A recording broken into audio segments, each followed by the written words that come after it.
If you are capable of causing depression to yourself, I'm saying this not without any concern for your illness or not due to lack of compassion, because that is the nature of what's happening to you. If you're causing depression to yourself, you are able to generate substantial amount of intense emotions and thoughts, but in the wrong direction. If you don't have very strong emotions, very intense thoughts about something, you cannot get depressed. It is just that you are generating thoughts and emotion which work against you, not for you. So you are strong enough to cause depression to yourself because for you to cause a mental illness for yourself, unless you're pathologically ill, which is just a small number of people, rest are all self-created. Most of them are self-created. A few are pathologically ill, they cannot help it. It just comes from within because of genetic and other factors. Almost everybody here, if we train them towards a certain kind of thought process and emotion and push them a little bit with the outside situations, almost everybody will go lose their mental balance. They will become clinically ill. They can be driven to madness, I'm saying, because the line between sanity and insanity is very thin. People keep pushing it. You get angry, you're pushing the line. It's a thin line. In fact, when you get angry, you know you're pushing the line. That's why the expression, I was mad at somebody. You're not mad at somebody, you're just going mad. You cannot be mad at somebody. You're just pushing your sanity, the boundaries of sanity, and moving into insanity for a certain period of time and coming back. You do one thing every day, you try this, 10 minutes a day. Try intense anger on somebody. What? You will see in 3 months' time, you will be clinically there. Yes. Just try it if you want. Because if you keep pushing the line, you go mad and you come back, you go mad and you come back, one day you're not able to come back, that's all. One day you're not able to turn back, then you're clinically ill. You must understand, even if you got angry for a moment, you're already ill. Maybe you don't get the certificate of diagnosis. They don't slap a certificate on you that you're gone, but you are going, isn't it?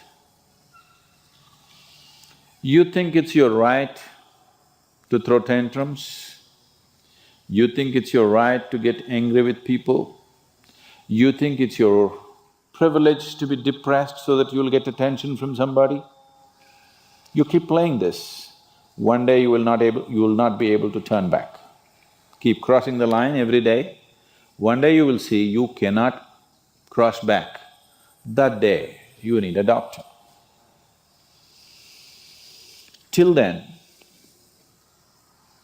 everybody needed a respite from you,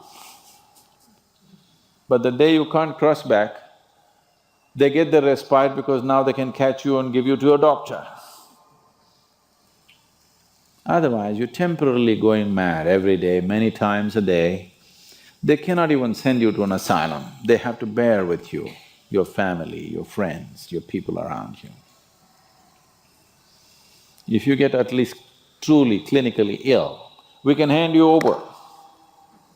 There's one temple in Tamil Nadu, where they chain you and keep you. Where there is no hospital, no psychological for ailments, there's no hospital, there is a temple that somebody created which is supposed to push people back into sanity. So, families just take them and leave them there, they're shackled and left in the temple. You give them some money, they'll feed you, and you're just there like an animal, tied up. I think if hospitals were run like this, a lot of people wouldn't go crazy. They would maintain their sanity. Right now it's too deluxe. If you make hospital extremely comfortable, it'll become an incentive to become sick.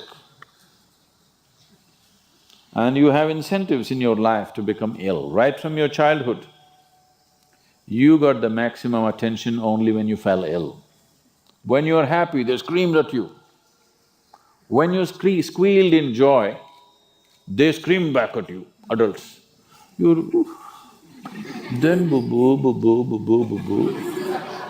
When you are a child, physical illness is good because you'll get attention from your mother and father and everybody around you, and you don't have to go to school on that day. So you learn the art of falling physically ill. But once you get married, you learn the art of becoming mentally ill. Because if you want to get attention, you go sit in a corner, act depressed, people will pay attention to you. So, you keep playing this game, one day you're not able to cross the line back. That day, you're clinically ill. Unfortunately, in many ways, not just in the way that I said now, in many different ways, I would say 70% of illnesses on the planet, all kinds, are self-created. Even if you get an infection, there is a way. If you keep yourself in a certain way, physically and mentally, the virus and the bacteria will not work the same way as it works upon somebody else. If you set yourself like this, no matter what's happening, anyway, I have to go and do this, this and this. There's no break from that. In the last 29 years, I have not been able to cancel one program because I'm running temperature, I got a cold, I got this, I got that.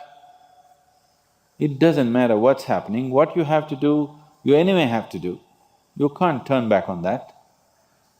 Either out of your commitment or you have a boss like that. One way or the other, if it happens, then you will see, you will not at all fall sick so often. Because if you have temperature, you still have to go. If it's summer, you still go, right? Now, a lot of people don't go. It's a little hot outside, they don't go and work. Little cold outside, they don't go and work. A little raining, they won't go and work. A snowflake, they will not go and work. This is just weather. So for every change in weather, if you have the comfort of covering yourself in a blanket and lying down, once you create that, your body will learn to fall sick as often as possible.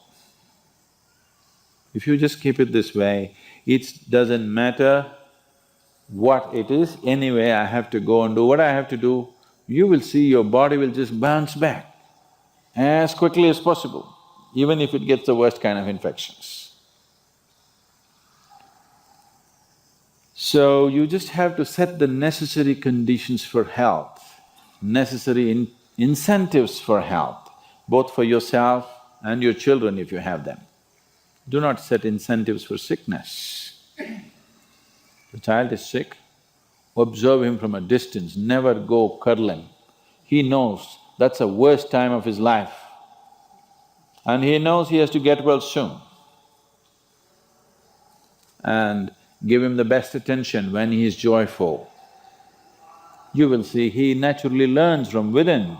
His very chemistry will learn that it pays to be joyful, it doesn't pay to be sick. If you make this very clear to your own biology, to your own chemistry and to everybody around you, you will see people will not fall sick as often as they are right now. So set that up for yourself. You will see you will get healthy. If you can turn your mind this way, you can also turn it this way. I want you to understand this. No, I'm like this because my father abused me when I was 7 years of age. If you know all that bullshit, you can as well turn yourself around, isn't it? It's time. You must understand, mentally, physiologically, chemically, energy-wise, you must clearly understand it doesn't pay to be sick, unhappy, depressed. It doesn't pay. To be joyful and ecstatic, it pays. If you make this clear to all these people inside, they will all behave properly.